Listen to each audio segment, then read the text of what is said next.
Greetings, D&D players, enthusiasts, and observers alike, and welcome back to Chronicles of Krieth. My name is Emma, and I will be your DM today and every day that this wonderful campaign exists. As usual, I am going to go around our virtual table and introduce you to both our players and their characters. And I'm going to start to the right of me with Jeremy. Hi everyone, I'm Jeremy. I play Damien. Damien's lovable dad and blacksmith of the party. And the reason that our DM is laughing while she's doing her introduction is because we have had a lot of bloopers before the campaign started. Okay, next. Next indeed. Hopefully I won't fuck this up again, but we will move on to someone who is not prone to fucking things up. Our wonderful player, Andrew. I do try to not, and stuff like that. But yeah, I'm Andrew, playing Thaelthu, the Lizard Reborn cleric druid fella, and I hear we're going back to my home, which will be so exciting this session. Oh yes, very exciting. I'm very excited to delve into some actual backstory stuff tonight, friends. But moving on to someone who's had bits of backstory stuff pop up here and there, as most everyone has. But we have Rosie. Hi, I'm Rosie. I'm playing Elon for you guys today, who is a champion fighter from the city of Krieth. And I am kind of prone to fucking up. Elon is not. I wouldn't say you fuck up that much. Bro, I try to make bloopers. Anyway, we're going to move on to our next lovable character of the group and his player, Nathan. Hi everybody, I'm Nathan, and I play Rubo, a rogue paladin pain in the ass. And last but not least, we have the lovely Gia. Hello, it's me, Gia. I'm here to play Chatwin Darcy, sorcerer, reborn, half-elf. Having a great time. Happy to be here. Excited to play. Woohoo! Yes, because everything has been sunshine and rainbows for Chatwin this entire time. Chatwin's sunshine and rainbows. Everything's sunshine and rainbows. Absolutely. Fuck. Anyway, now that I've fucked up the Synthevec voice too, because that sounded half Russian, half Cockney, that was really weird. It sounded too happy to be scientific. Yeah. She's a bitter old hag. What do you mean? I am indeed a bitter old hag. Thank you very much. But I guess I'm doing Sensovec for your recap now. So hello. It is your favorite demon from hell living inside Chatwin's head. Yes. Get out. Shoo. Okay, they're shooing me, so I'm just going to go the fuck away and torment them later. And thank you, Santhavec. Now I will give the recap. So last time, our party ended up in the town of Garibia, which is a city on the outskirts of the Howling Dunes, investigating a combination of a strange plague and a strange mist that was hanging around the town. They bickered quite a bit on whether or not it was actually their business to meddle with their affairs, but after deciding that it was at least worth a look, our party split up through various parts of the city to collect information and ultimately found that there wasn't really much that they could do to change anything, so they went on their way. They have now started the last leg of their journey down to the Star Grove in the Snakeskin Fields, home of Thaelthu. So we take you back to our lovely adventurers as they start their last day on the road. Wagon heading down the road with their two horses plodding along. And I'm just gonna ask, it's another about half a day of travel left. Is there anything that anyone wants to take care of? Any conversations anyone wants to have before we end up at the Grove? I just have a question. Okay. At this point, Rubo has definitely noticed. Has everyone else noticed Elon's change in, demeanor and appearance and everything? Damien would notice a change in his demeanor, but he doesn't associate that with him not wearing fake ears. To be fair, my hair is down, so it's really if you pay attention if my ears are poking out or not. I don't think Thaelthu really not like cares as in he doesn't care about appearances, so he's probably not gonna say anything too much. Ditto. I think Chatwin just puts it away in the library in her brain for later. Okay. Chatwood has a library in her brain. I struggle to keep a book. Chatwin's got a mind palace that she hangs out in sometimes. Let's be real. But that was just a general question. I did want to kind of sidle up to Damien at one point during the journey, very cautiously, because he carried the sick guy. Are you the one driving, Damien? I am. Okay. But yeah, I think I'll not sit next to him, but I just kind of scoot up behind him and tap tap tap on the shoulder.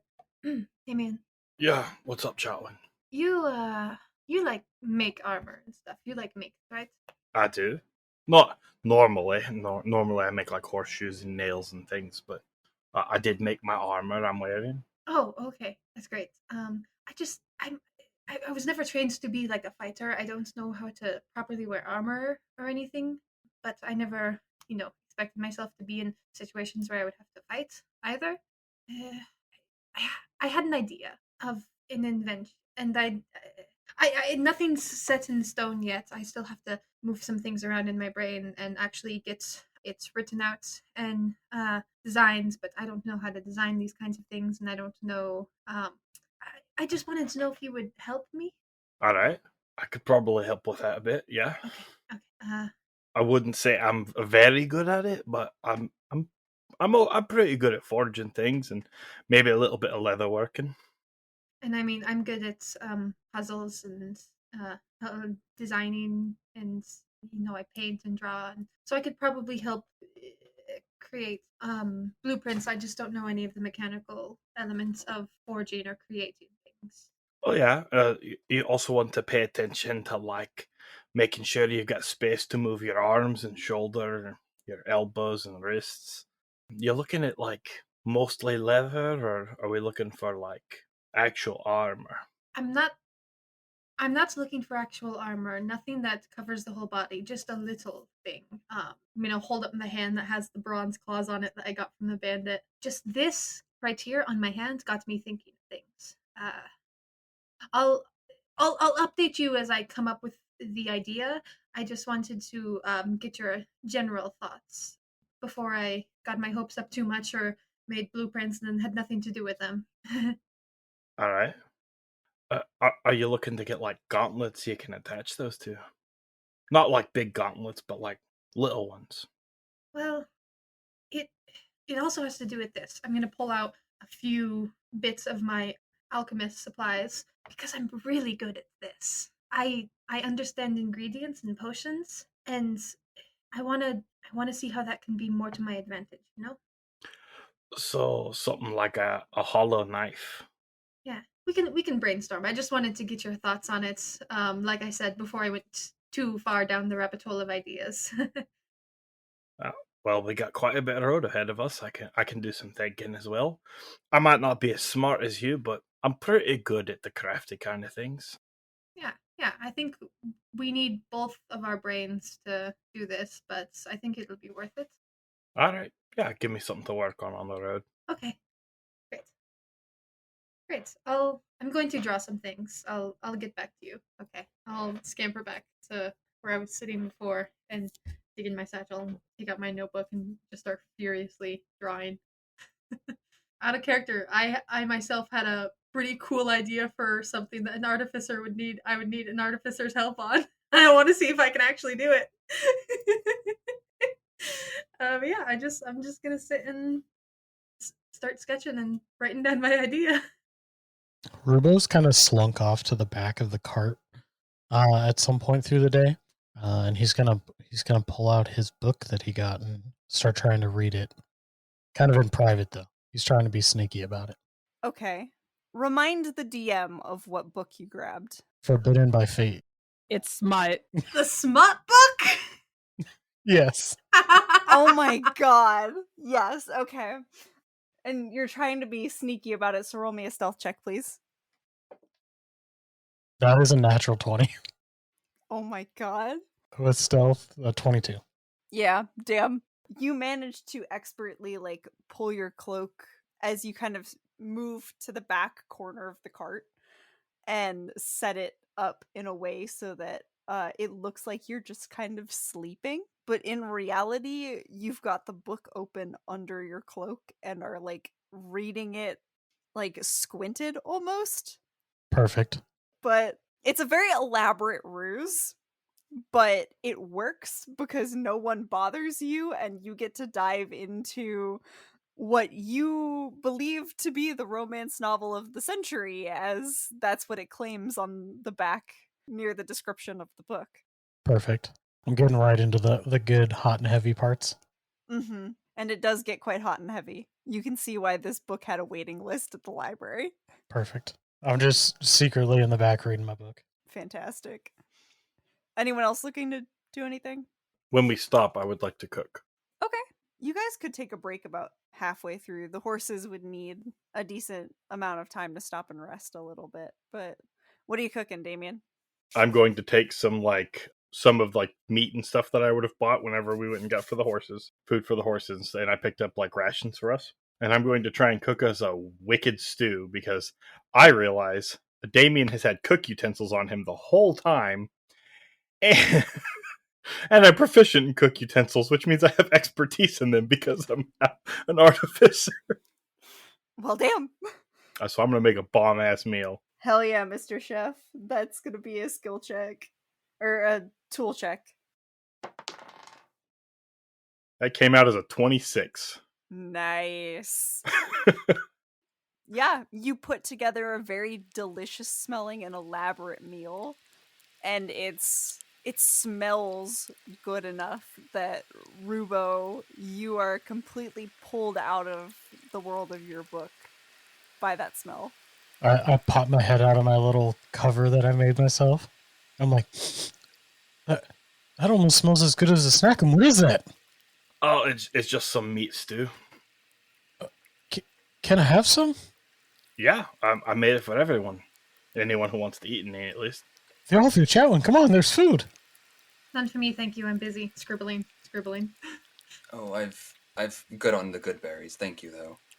You sound much more enthused about it, Rubo. You should enjoy it. Oh, okay. Aelon, do you want to eat?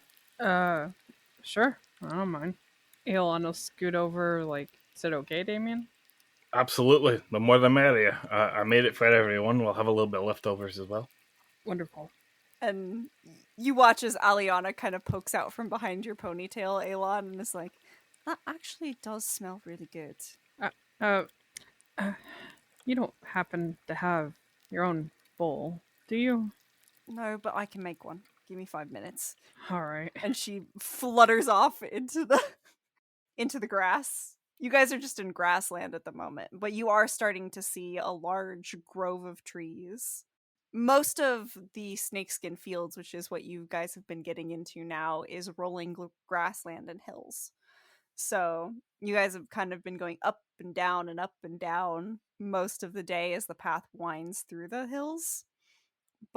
And there's really only been a stray tree here and there, but you do see, like, off in the distance, this large cluster of trees that you would assume would be Thaelthu's home. I'm just like scarfing down bowl after bowl of this stew. Like disgustingly, like food spittling out of my mouth a little bit. Like, Thaelthu, you sure you don't want to get up here? I'm okay, thank you. I haven't seen you guys eat in a couple of days. Oh, I've had some of I have my own at my mostly empty bag rations. And I have been keeping up with good berries. I know you all prefer the more, I suppose it's more tasteful. Right, Thaelthu's good berries. Yeah, good berries. I'm just not much of an appetite right now as he stares in the distance towards the forest on the horizon. I so badly want to insight it because it sounds like excuses rather than, oh no, thank you for the hospitality. I just so badly want to do, but there's no point. All right, well, there's going to be leftovers if you guys want some.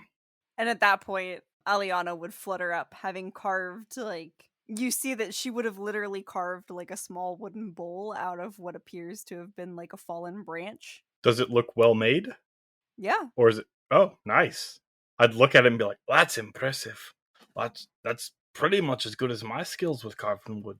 Well, thank you. I mean, we're taught to live off the land, and since I didn't necessarily bring anything, because I honestly didn't think about the fact that your food is much bigger than our typical portions, she kind of holds up the bowl. I half expected you to bring the shell of an acorn. That would have been a good option too, but there aren't any out here. Well, regardless, very good craftsmanship. Well, thank you. Can I have some stew, please? Oh, absolutely. Help yourself, dear. What did you carve with? Oh, well. And she kind of pulls out, she's got like a small dagger that she carries with her. It's like a tiny dagger. Oh no, it's... Do you have tiny blacksmiths that make tiny daggers? Rubo, that's a little rude. I don't mean to be rude. It's kind of cool. And her arms kind of cross a little bit, and she's just like, well, just because I'm not your fucking size doesn't mean that everything's suddenly an anomaly. I need tools and things just like you do. I've just never seen it before. Oh, so think about it. To her dagger is about the same size yours is to you. So it would make sense that their smiths can work it. They just need less materials, which is good for them. And she's kind of like, she's put the bowl aside on the edge of the pot, like fully intending to scoop herself some stew in a moment, and is now tossing the dagger up in the air a little bit, and is like, and I can throw it at things too. I am very curious. You stab me in the arm real quick? Elon. That's a very strange request. I want to know if it feels like a mosquito bite or not. Or is it actually that sharp? Well, I don't want to hurt you. Okay, fair enough. It's not about the size. It's how you use it, of course. Okay, Rubo. What? My wife would disagree. Pretty nice. All right, I'm going to go back to my bowl. Aliana is going to tuck the dagger away and go scoop herself out some stew. Damien is just rolling at that. Sorry. Rubo's just staring over at Damien like, I don't get it. What's the joke? What is the joke? I don't get it either. For once, I'm glad I'm not the only one. Chatwin, Aelon, please tell me at least y'all understood my joke. Aelin's over at his bowl, just like, I'm good. Book over her face. It was a sexual joke. Don't worry about it. I want to know the joke. I always thought that way because I like daggers because they're still good. I'll explain it later. Come sit up at the front of the horse and I'll explain what I mean later. Urbo just kind of scoots closer. He's saying he has a big dick. he looks over at David. Do you say that loud enough for everyone to hear, or just to Rubo? Just a Rubo, if possible, but I don't care if anyone listens. He looks over at Damien and like raises an eyebrow, and he's like, "Oh, Dad! Oh!" Damien laughs some more. Gets himself a bowl and goes and sits over, like starts feeding the horses. Are you feeding them stew? No, I am eating stew while I feed the horses. Got it. Okay. No, we got them their own, like, rations. I'm bonding with the animals. Yeah. Fair enough. And the horses happily munch away as you munch on your stew. I can't wait till those horses die and Damien has another breakdown. I know. I can't wait. Oh my god. It's gonna happen. I mean, yeah, we'll see. That's not cruel at all. Anyway. As we get, like, I'm guessing this is like, is this like our last bit of travel? Like, are we settling down for the night, or is this just... No, this is like a short rest to let the horses rest and recuperate because they've been going up and down hills with the cart the whole time. And we've been sitting on our ass and it hurts. That too. So what time of day is it? It's about noon. Okay. So it's about lunchtime. Okay, great. I will, because you said the trees. We see trees kind of in the distance. Mm-hmm. It's probably another like 2-3 hours until you reach them by estimate. I'll scoots up towards Thaelthu and nudge him a little bit. You alright? Oh, just fine. Okay. Things. He kind of whispers for a second, like very much trying not to let the others hear. Just memories, I'd say. I know that it's not easy for everyone to go home, and I don't know if what you are expecting. I can't say I know at all. But if like we're going just because you have your own things that you want to fulfill. So if there's at any point you want to leave early before we've accomplished anything or before we've done anything, it's your call. Okay. Thank you. I just here for answers, I suppose, and that will at least get us on some track, or get me on some track, I suppose. And then I believe the temples we were heading to afterwards, right? Yeah. I think that was the plan that we spent forever coming up with. Yes. Just people in my experience focus too much on what was, trying to restore what was. But it's not always the most important. Trying to restore what was. I just wanted you to know before we finished our journey there. Oh, I appreciate it, but I can't say I know what was fully. Mm. So Mhm. there's only to move forward under the light of the stars. Right. Anyways, that's it. Just let us know if anything fails through. Of course. Shuffle away and go back to my doodling. All right. And unless anyone wants to have any more conversations before we hop back into the carts and get on our way. I think Rubo, when he's getting back on, he just kind of jumps in as he's kind of walking back to his little sleeping position to continue reading. He kind of passes by Alon and he's like, looks over and he's like, "You really think it's that big?" I've been in the barracks before. I really don't want to think about it. I mean, I've seen his armor. It's kind of like it does leave a lot of space. Let Rubo, please. Okay, never mind. I just sit back down and start reading. Alon is bright red. And this is why I wanted to cook a meal. The banter, the humanity, I love it. To talk about the size of your dick. No, just for all of us to like banter and interact with each other. Fair enough. But now that we've scarred all the listeners thinking about how well endowed Damien is, you guys all settle in for the last part of the journey as rolling hills and grassland give way to a cluster of a variety of types of different trees. You see oak trees, elm trees, pine trees kind of mixed in, not as much, as you leave the plains behind, and the light of the sun is slightly shadowed out as you all make your way into the forest. So, Damien, have you been driving the entire time? Unless anyone else wanted to take over to the trip. Alon can if you get tired. I mean, assuming this trip is quite a trek.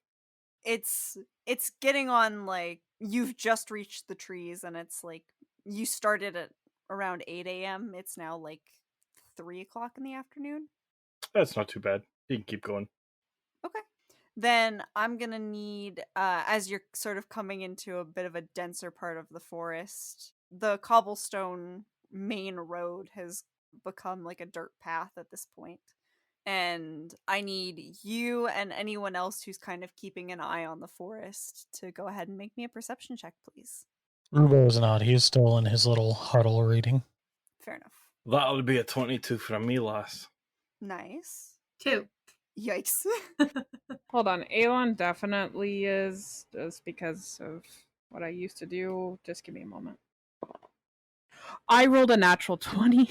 Nice. So that is 22. That was my first roll with the hot damn. And I'll throw in Thaelthu is very much alert with a 16. Nice.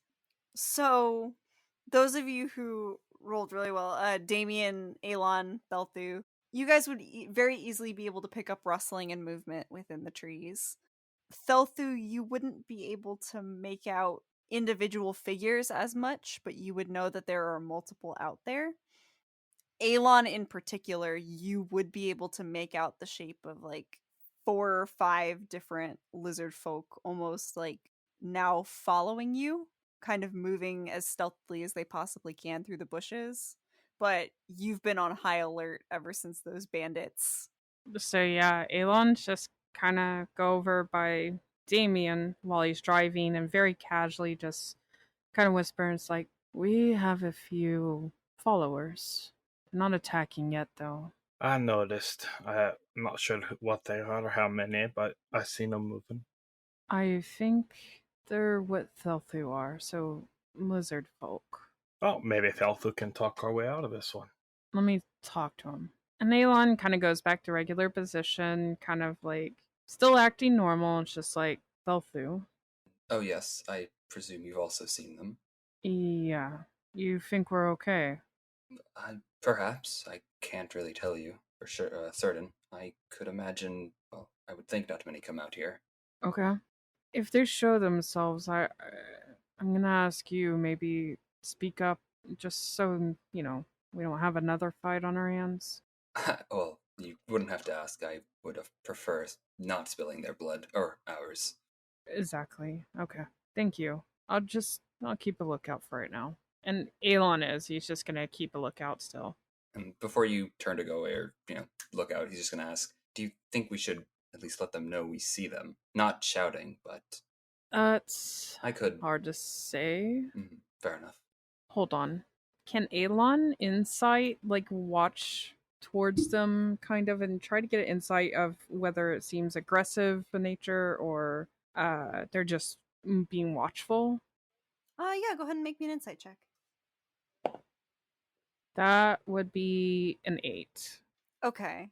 You watch for a little bit, and honestly, even after 5 minutes or so, you still can't tell what their intentions are. They're very obviously locked on to your cart and your people. You've seen a few of them kind of, since you can see all, there's 6 of them exactly. You have seen a few of them kind of sneak up towards each other and exchange quick whispers. Couldn't make anything out particularly of what they're saying from the distance that they're keeping, but some of them look kind of scared, confused. Another one looks a little angry, and you're not sure why. Okay. Then after that little bit, I kind of go back down to Thaelthu and just I think they're wondering why we're here. Possibly. I'm not sure. We could just say something now. We could also just have one of us just yell and see what the reaction is. We could. I mean, no one. We don't exactly know where we're going in the forest, other than just in the forest. So perhaps we should make our intention clear, not wander around a bit blindly. I have an idea of where we're going, but Okay. How about this? Hey, Damien, can you stop the cart? Yeah, not a problem. If things go peacefully, we still got some stew if they're hungry. Wonderful. And he's gonna pull the cart to a stop. Hey, why are we stopping? What's going on? Why are we stopping? There's some lizard folk following us. Thaelthu, you wanna, I don't know, try looking towards them, see if they'll say anything to you, maybe? all right. Then yeah, I think Thaelthu will hop off the back of the cart and try to, if I'm only still seeing shapes, try to at least make eye contact or see a face rather than a shape. Fair enough. Do you want to make another perception check to do that? Sure. This one's not much better. 15. Okay. You take a good long look out into the woods, and while specific details aren't necessarily becoming any clearer to you, they're still keeping a decent distance. You are able to make out the snout of a couple of them that would sort of lean towards where the face is, as opposed to just seeing a blob of a form. Okay. Then more just looking at the ones he's able to see the snouts of, yell out probably in Druidic, because that's my assumption of the language. I would assume so. They are a druidic tribe. Yeah. Just don't mean any harm. Just coming, I'm believed to be coming back for answers, is all. And you see them all kind of look at each other, look back at you, and one begins to step out of the bushes. A very tall form, towering well over even you, Thaelthu. Maybe 6'7" easily. Would be this hulking lizard folk, leather armor decorated with a variety of vines and leaves. And he would have his bow drawn, though it's gone a little more slack as he kind of looks at you and is like, well, well, well. I never thought I'd see your face again, Thaelthu. And you'll have to forgive my ignorance. I seem to have lost my memory, but I am back. Interesting. I'm surprised that the stars wouldn't even let you recognize your old rival. Yeah, stars have opened my eyes to other things. And you see he's kind of like raising an eyebrow, kind of very skeptically. Then allow me to reintroduce myself. My name is Laggard. It's a pleasure to meet you once again, but rivals, I mean, we don't have to be. Maybe in your forgotten history. Mine, I don't think I can necessarily put memories aside quite like you can. It wasn't a conscious decision that they're gone. Perhaps they will come back and maybe the feeling will be mutual.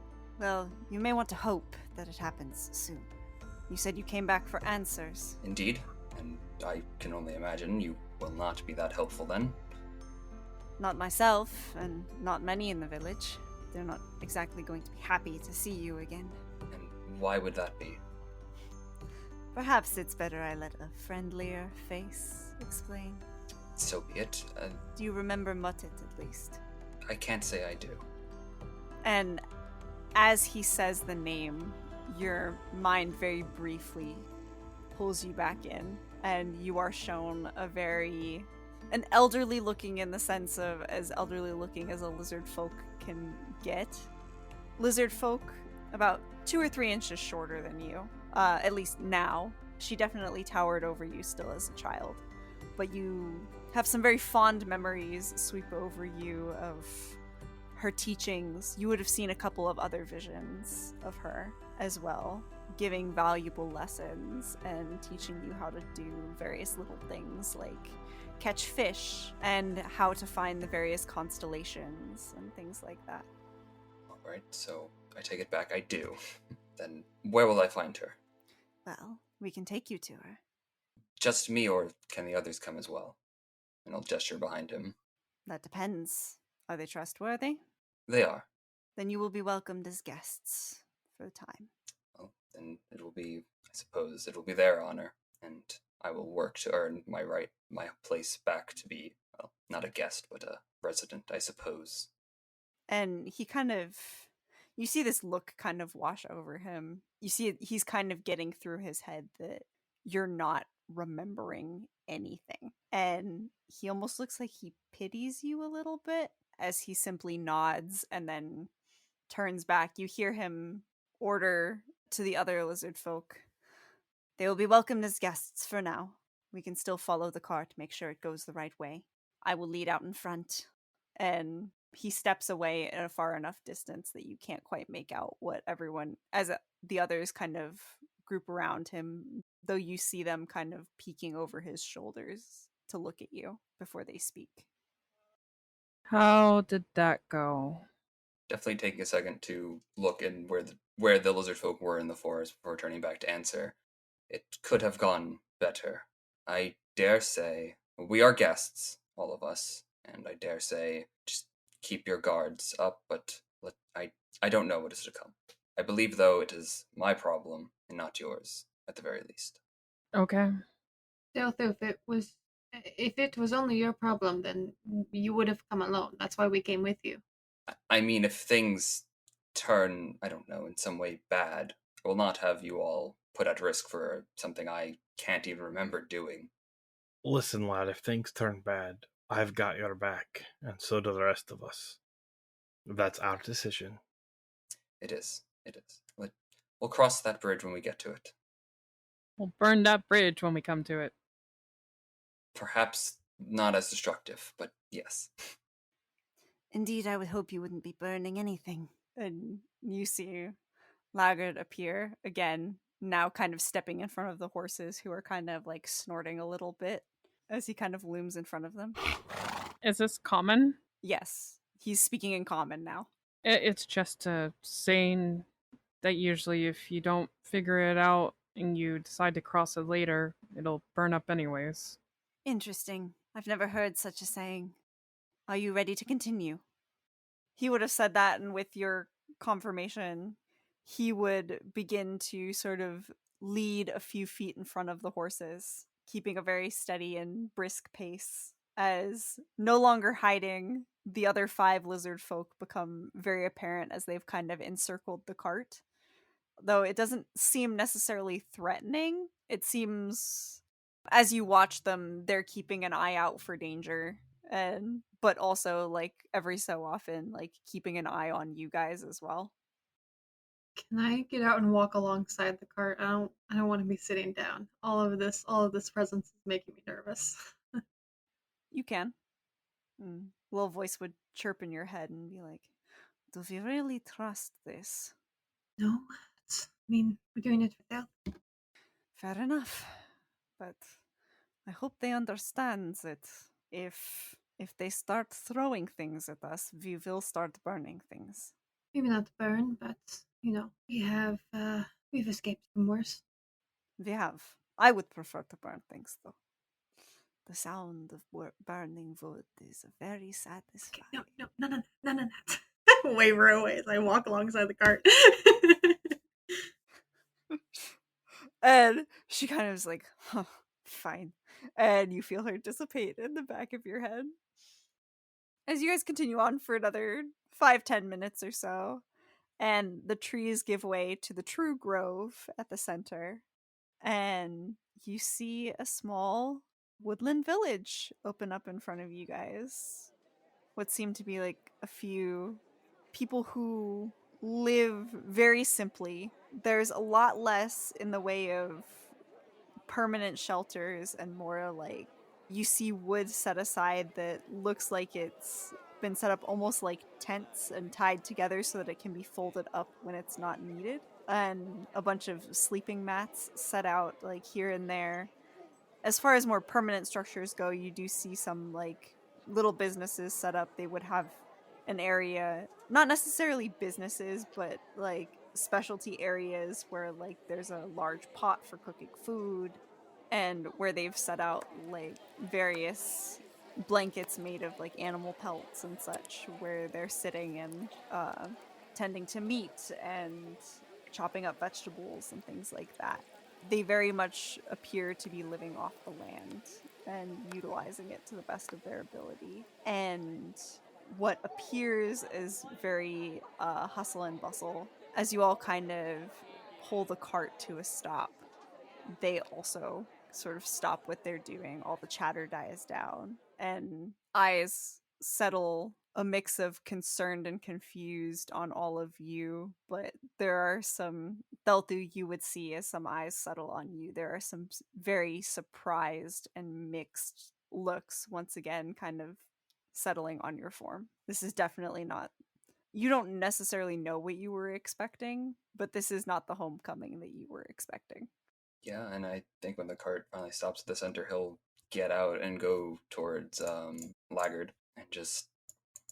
So, any more specific directions you want to give me? And he'll nod to like a more permanently set up. You see at the outskirts of the grove, there is a massive tree where a small outcropping has been literally carved into the bottom of the trunk.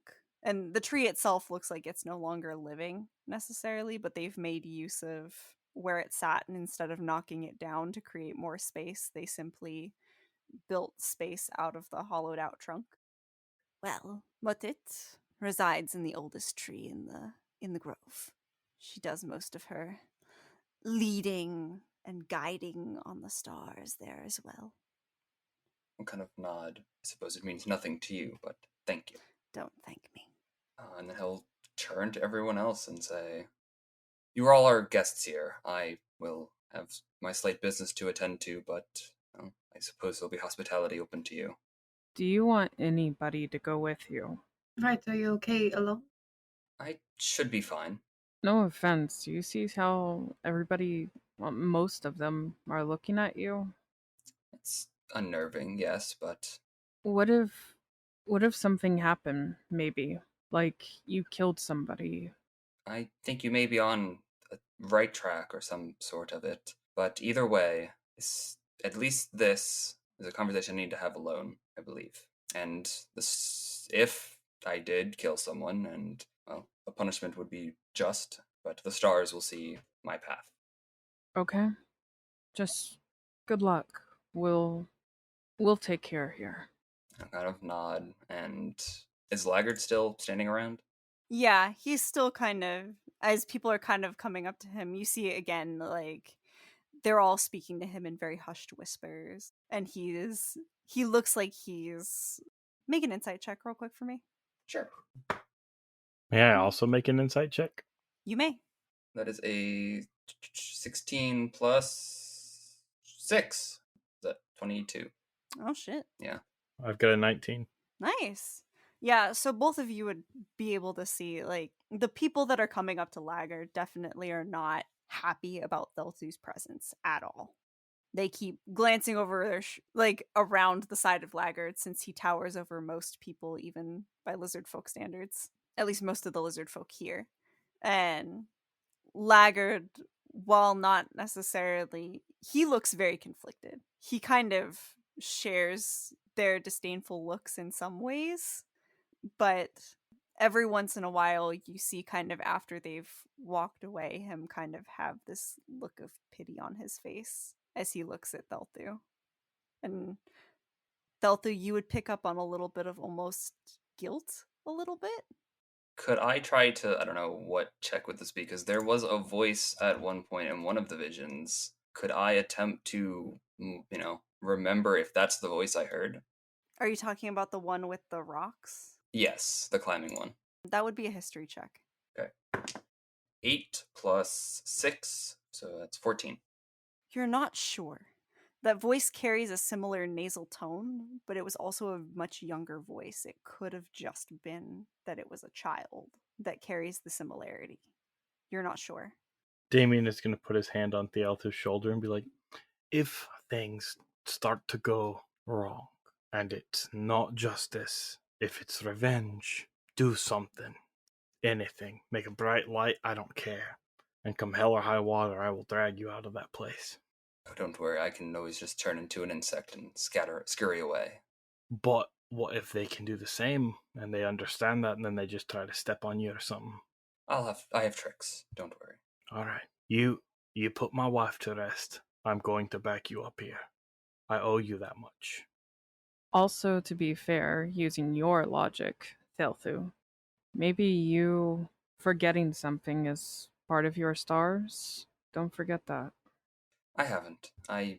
Another reason why, not that I don't, none of you have to necessarily come with me. What will happen is destined, in a sense. It is my path to walk here. None of you, despite seeing the powers and the magic, this is my tribe and my god. Right. Rubo's head pops out of the back of the cart. Good luck, buddy. But Thaelthu is gonna just turn to Laggard if he has a moment to just ask, I presume you could at least play host to my friends here.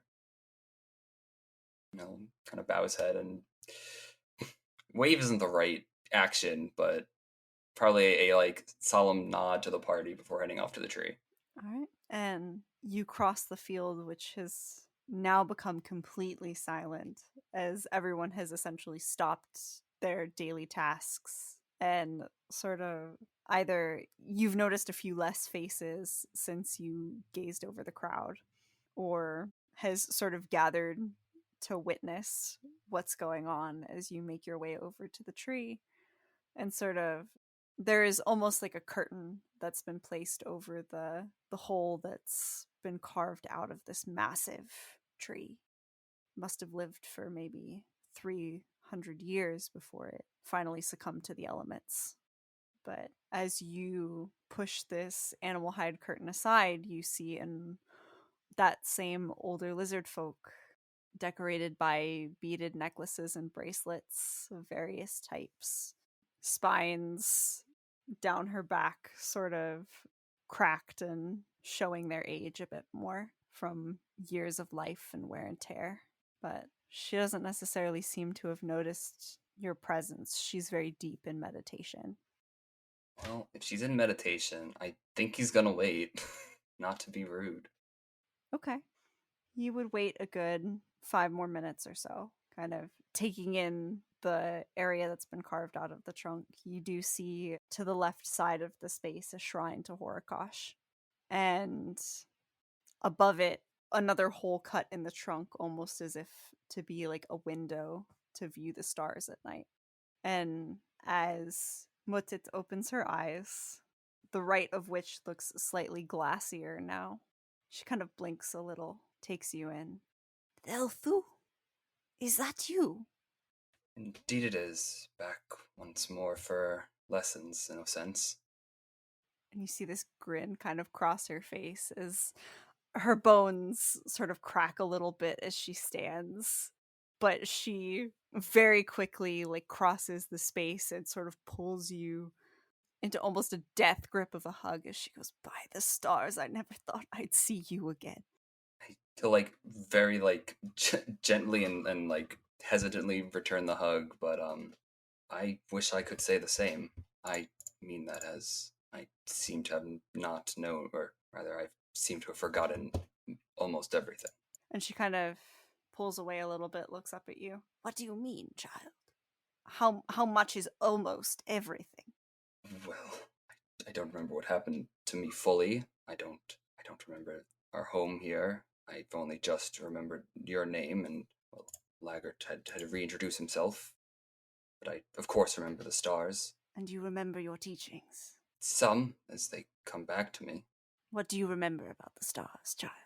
Well, that they guide, that those souls who are risen from the dead are tormented, that there is importance in patience and not succumbing to emotion. All very good lessons. Indeed. You remember the teachings. Good. However, there is much that you are clearly missing. Sit, please. May I offer you anything? Food, drink? No, that is fine. And when she said there are things you're clearly missing, he's going to look down at his arms and legs. And she'll follow your gaze as she puts down the kettle that she was going to put on for tea. That definitely requires some explaining. Do you have the answers? The blessings of the stars are not mine to give answers on. I can tell that's certainly what they are.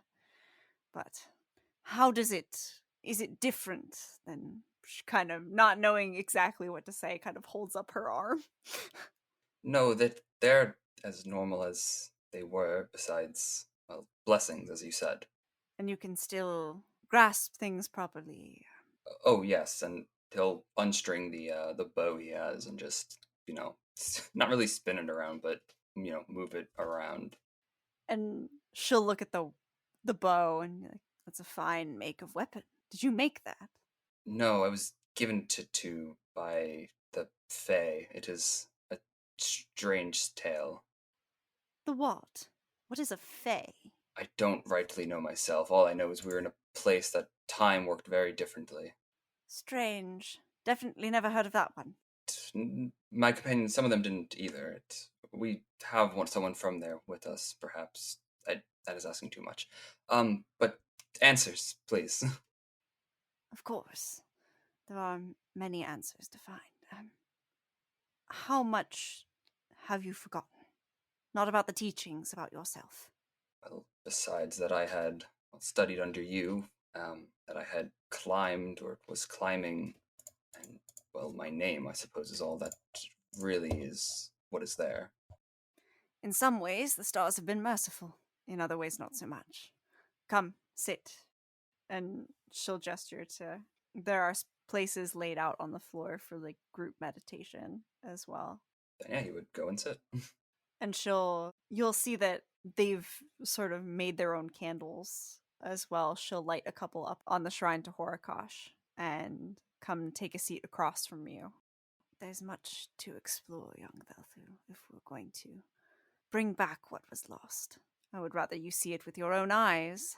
However, she kind of gingerly scoots closer to you, holds out her hands. Let's unlock those memories, shall we? Let us. And as you take her hands and once again retreat back into your mind, this time with what feels like a guiding force along with you, that's where we're going to leave it for tonight, ladies and gentlemen. What? No! Thank you all so much for listening. I hope you enjoyed our rather tense arrival into Thaelthu's backstory and Thaelthu's homeland. If you liked it and want to hear more of us, we are on social media at Chronicles of Kriath Pod on Facebook, Instagram, Twitter, and TikTok. And we also have our full episodes up on YouTube if you don't like listening on podcast platforms or if you have friends or family that don't. But as we leave you all for this evening, I just want to give a quick thank you again for listening. It really means the world to us. And we will see you next time. Bye. Bye. Bye-bye. Bye-bye. Goodbye.